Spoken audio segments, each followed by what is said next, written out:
My wife and I have decided to go vegan and need some advice on how to start.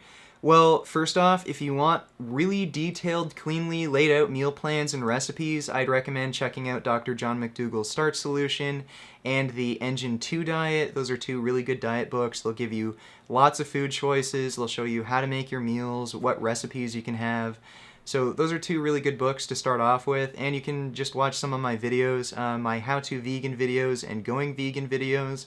Those should give you some good advice, and check out some of my recipe videos as well. How long does it take to produce different videos? Worst of the fitness industry, recipes, etc., which take the longest? The worst of the fitness industry videos by far take the longest. I guess total amount of time that I spend into those are probably around 15 to 20 hours per video. Writing the script and researching, that takes a few hours. And I write the script usually over a few days, and I try and get the best ideas I possibly can for, research and humor and all that, and make sure everything flows together well. Shooting the video usually takes around hour and a half, 2 hours. Sometimes more, depending on if there's a lot of scenes and I have to go different places, so it can take up to 3 hours. And editing, that can take around 8 to 10 hours for those videos, so those are by far the longest. The recipe videos are pretty easy, maybe an hour to shoot if the recipe doesn't, require a long cooking time. And editing is also pretty quick. That's usually done in like 2 hours. The other videos, like the response videos, like the Mark Lobliner one, that took a fuck long time because that was 100% my footage. So, videos over 10 minutes like that, those are usually around another 8, 9, 10 hours. And some of the other videos that are around 3, 4, 5 minutes, those aren't too long. Those are around 4 to 6 hours. Beta-alanine, good or bad supplement? Is it vegan? Is it essential for vegan athletes? Is it legal for competitive athletes? Beta-alanine, it's really not necessary, especially if you have like really good arterial function. I don't think it would really benefit somebody who has good arterial health, especially like a vegan. It is a vegan supplement to my knowledge, pretty damn sure. I'm pretty sure it's just synthetically created. And I'm pretty sure most sporting organizations allow beta-alanine intake. There might be limits to how much you can take, sort of like caffeine, but I just stay away from supplements in general altogether because you never know what's in them. Some companies, use banned substances or illegal substances in their supplements to make them work better. So I just stay away from supplements in general unless it's like B12 or vitamin D, something that's absolutely essential. And just stick to whole low-fat plant foods. Alright, multi-part question. How do I get vitamin B12 in a vegan diet? Why do I get so tired when eating a lot of carbs? And do I have to worry about iron deficiencies? Well, first off, for vitamin B12, you can supplement with cyanocobalamin or methylcobalamin, or you can eat B12 fortified foods like soy, almond milk.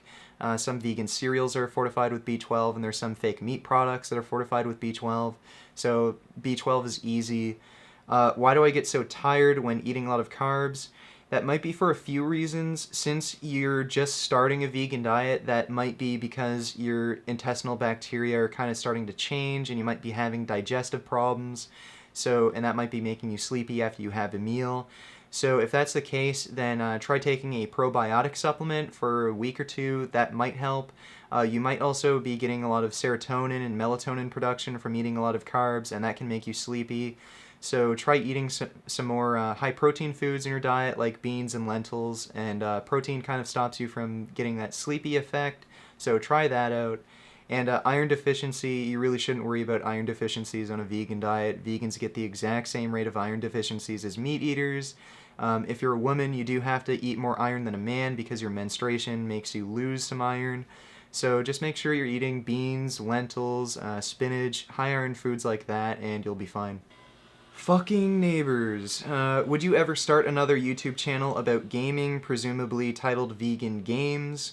Yeah, I'm actually planning on starting a gaming YouTube channel. I just got my GTX 980 Ti, and I'm waiting for my other one to come in the mail. I was only able to find one in the store, so I ordered the other one online, and as soon as I get that, I'm going to start the gaming channel and start making stuff about games, maybe involve veganism in it a bit, and start a Twitch channel too, so stay tuned for that. I'm feeling a bit constipated since eating vegan. Could it be from the fiber? How can I determine how much is enough? Well, The way you worded this here is a little funny. If you're actually having trouble, like, pushing poop out of you, then that sounds like you're not drinking enough water, or the vegan foods that you're eating are very low in fiber and you're eating a lot of processed foods. So yeah, if you're not drinking enough and you're having these large bowel masses from all the fiber you're eating, then it could make your poop really hard and it could get really hard to push it out. And if you're not eating enough fiber and you're eating very low fiber foods like white rice or white bread, stuff like that, then you might also be having issues with that. And if you're feeling constipated, like bloated sort of, that might also be from transitioning to a vegan diet and your gut bacteria having to adjust. So again, try and take a probiotic supplement and see if that helps. Do you ever go out to eat? And if you do, where do you go that's vegan? Thanks. I rarely ever go out to eat. I don't think I've been out to eat in like a year and a half. The last time I was out, I went to a sushi restaurant and I just ordered vegetable maki. That was vegan. And I'm actually planning on going out to eat soon. I'm going to go over to One Love Vegetarian, which is a vegan, Rastafarian, Jamaican restaurant. So that'll be cool, but yeah, I rarely ever eat out. Your thoughts on Beyonce going vegan? Whenever any celebrity says they're going vegan, they're full of shit. And I'm actually going to plan on making a video on why celebrities will never go vegan. But basically, they're just totally detached from reality, and they don't even know what the fuck vegan is, and they think they're just these gods who can do whatever the fuck they want, so that's why they'll never go vegan. I was thinking about going vegan, but a problem I see is that there is food companies that exploit people with 12-hour-a-day work hours for misery salaries that collect rice, plants, etc. by buying vegan products who are also promoting this. What do you think? I think that is the most dumb, fucking retarded horseshit excuse to not go vegan I've ever fucking heard. All of these farmers that produce animal products, especially in the chicken industry, make absolutely fucking nothing. They live below the fucking poverty line.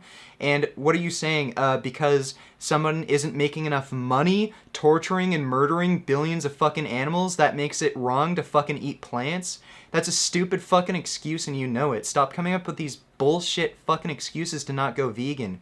Fucking eating plants is the most ethical fucking way to eat. What are some of the more common problems people going vegan for the first time have that cause them to go back to eating meat and dairy?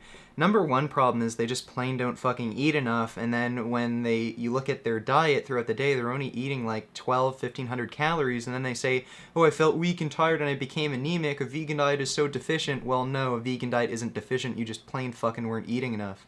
So that's the main problem, like 99% of the time. Otherwise, it's just peer pressure and they just cave in and they just lose that sense of ethics that they had before that kind of made them change. But mainly, it's just eating enough. What are your views on the consumption of nuts, like peanuts, almonds, and cashews? Is it okay to eat lots of them? Well, nuts have been proven to reduce heart disease and all-cause mortality risk, so eat nuts. They're very healthy for you. You might not want to eat too much because they can cause unwanted weight gain as they are high in fat, but really, you can eat as many nuts as you really want, just as long as you're not having any trouble with weight management. What kind of martial arts are you interested in? Well, I want to start doing kickboxing and jiu-jitsu. I also might want to start judo. Sistema looks really good.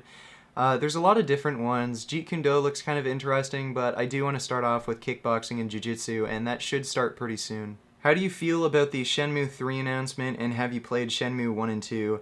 I played Shenmue 1, I thought it was incredibly boring, and I'm just really not excited for Shenmue 3. Like, I hope with the new one they kind of make it kind of combat focused so it's just not boring. Yeah, but I'm not really excited for it. When's your birthday? Will you open a P.O. box so fans can send you stuff? My birthday is on June 26th, so in 2 days now. And yeah, I'll probably open up a P.O. box so that people can send me things. I'll look into that. And last question. I have been looking into workout recovery times for muscle growth, and I have a question. How can people get away with training a body part only once a week and make gains?